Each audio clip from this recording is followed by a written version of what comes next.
Welcome back. अब देखिए reminder के लिए एक पॉलिनोमियल थ्योरम है। पॉलिनोमियल थ्योरम ये बोलता है कि remainder of a x plus k to the power n by a, इसका जो रिमाइंडर होता है वो के पावर एन बाई ए होता है। तो यहाँ पे देखो बस ये चीज़ ध्यान रखना है कि ये जो डिनोमिनेटर है ए, उसका अगर कोई मल्टीपल ये पहले टर्म में आ गया है तो ये कटछट खटाक खटाक ख़त्म हो जाएगा। जो बचेगा के पावर में एन कर दीजिए, तो के पावर एन डिवाइड करिए, इसका रिमाइंडर हो जाएगा। तो ये काफ़ी बहुत पावरफुल टूल है पॉलिनोमियल थ्योरम फॉर रिमाइंडर। जैसे यहाँ पे देखो आपको बोला है 9 टू द पावर 99 को डिवाइड करिए 8 से और उसका बताइए रिमाइंडर क्या रहा है। एक तो तरीका है कि 9 को 99 टाइम्स मल्टीप्लाई करते चले जाओ और 8 से डिवाइड करो, आ जाएगा आंसर, ठीक है। लेकिन हमें वो करना नहीं है, बेवकूफ़ी नहीं करनी है, समझदारी से काम लेना है। तो हम क्या करेंगे, ये जो डिनोमिनेटर है ना, इसके मल्टीपल के टर्म्स में हम इसको तोड़ेंगे। तो 9 को हम क्या लिख सकते हैं, 8 प्लस 1 लिख सकते हैं, काफ़ी आसान है। तो यहाँ पे देखो 8 और 8 खटाक खटाक ख़त्म, बच का क्या 1, 1 के पावर में 99 बाई 8, तो 1 पावर कुछ भी कर दो 1 ही आता है। तो 1 बाई 8 का रिमाइंडर क्या होता है, 1 होता है। तो इसका आंसर क्या होगा, 1 हो गया। अगला देखिए यहाँ पे है 5 टू द पावर 100 बाई 7। अब इसको देखो बहुत तरह से आप बना सकते हो, आपको जो मर्जी ये करना है आप वो करो। तो यहाँ पे हम क्या करेंगे, हम इसको इस तरह से तोड़ेंगे ताकि डिनोमिनेटर के टर्म्स में पहला टर्म आ जाए, ठीक है। उसका मल्टीपल हो सकता है या वो खुद हो सकता है।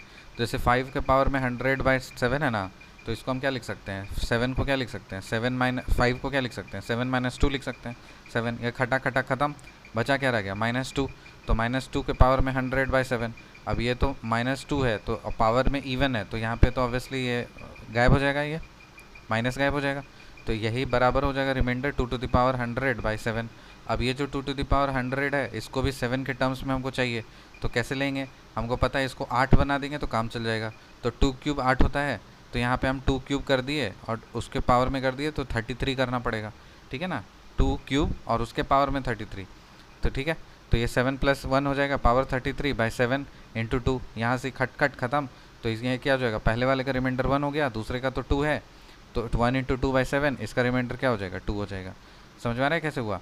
देखो 2 टू द पावर 100 है ना, इसको क्या किए हैं 2 क्यूब और इसके पावर में 33, तो ये कितना हो जाएगा 99 हो जाएगा।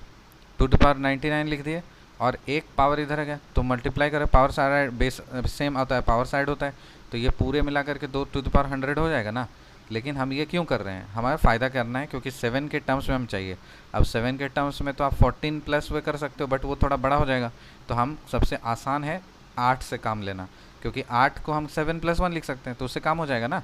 तो ये देखो 2 क्यूब है, तो 2 क्यूब मतलब 8 होता है, 8 को हम 7 प्लस 1 लिख सकते हैं और इसके पावर में 33 है, तो इसका तो रिमाइंडर 1 होता है और इसका तो 2 है, तो 1 इंटू 2 क्या हो जाएगा 2, और 2 बाई 7 का रिमाइंडर 2 हो जाएगा। समझ में आया। Two numbers x and y are such that when divided by 6 they leave the remainder 4 and 5 respectively. Find the remainder when x cube plus y cube is divided by 6. तो क्या बोल रहा है, दो नंबर है आपके पास में x और y, इसको आपने 6 से डिवाइड किया तो रिमाइंडर दोनों को ही आपने 6 से डिवाइड किया तो x रिमाइंडर देगा, x को 6 से डिवाइड किया तो रिमाइंडर 4 मिल रहा है और y को 6 से डिवाइड किया तो रिमाइंडर 5 मिल रहा है, ठीक है। आपको बोल रहा है कि x cube plus y cube को आप 6 से डिवाइड करोगे तो कितना रिमाइंडर मिलेगा। तो इसको क्या करना है, इसका भी देख लो अर्थमेटिक कैसे होता है। रिमाइंडर ऑफ एक्स बाई 6 कितना दिया है 4, रिमाइंडर ऑफ वाई बाई 6 कितना दिया है 5, तो remainder of x cube plus y cube by 6 है, तो इक्वल टू रिमाइंडर ऑफ ये जो एक्स क्यूब है, ठीक है। तो यहाँ पे क्या हो जाएगा, इसका रिमाइंडर लिखो, एक्स बाई 6 का क्या था 4 था, तो एक्स क्यूब बाई 6 का क्या हो जाएगा यहाँ पे 4 क्यूब हो जाएगा, वाई क्यूब का क्या हो जाएगा 5 क्यूब हो जाएगा। बस रिमाइंडर को पुट करना है, ठीक है। अब यहाँ पे देखो 4 चौके 16 64 64 हो गया, 5 क्यूब इज़ 125।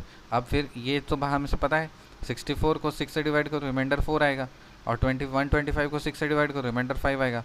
फिर से ये कर दो, अब फिर ऐड कर दो 5 4 9, फिर 9 से 6 को डिवाइड करो तो ये कर दो। मतलब ये तब तक करते रहना है जब तक यहाँ तक छोटा नंबर को आप एलिजिबल ना बन जाए कि हम उसको डिवाइड करेंगे, ठीक है।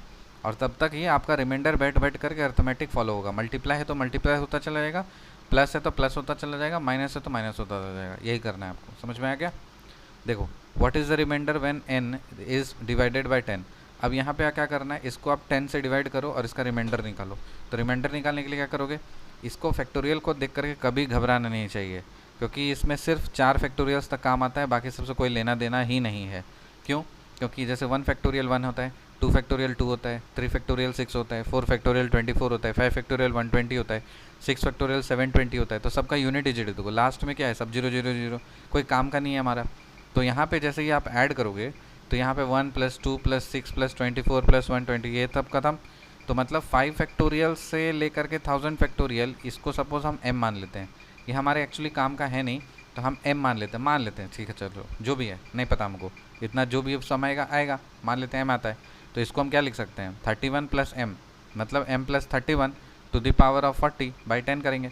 अब ये जो m है इसमें ऑब्वियसली ये तो 10 से डिविजिबल होगा ही होगा, क्यों, क्योंकि लास्ट में 0 है, तो 10 से कटना ही कटना है। तो ये तो खटा खटा ख़त्म, बचा क्या रहेगा, 31 पावर 40/10। अब इसका रिमाइंडर निकालने के लिए क्या करेंगे, 30 + 1 कर देंगे, और 30 भी 10 से डिविजिबल है, तो 1 पावर 40 हो जाएगा ना, दिख रहा है। 31 को लिख सकते हैं 30 + 1, तो यहाँ 30 और 10 मल्टीपल है, खटा खटा खत्म। फिर 1 टू द पावर 40/10, 1 पावर 40 1 होता है, और बाई 10 डिवाइड करोगे तो कितना हो जाएगा, रिमाइंडर 1 हो जाएगा। समझ में आ गया, तो काफ़ी इंटरेस्टिंग है। See in the next concept, till then bye and take care.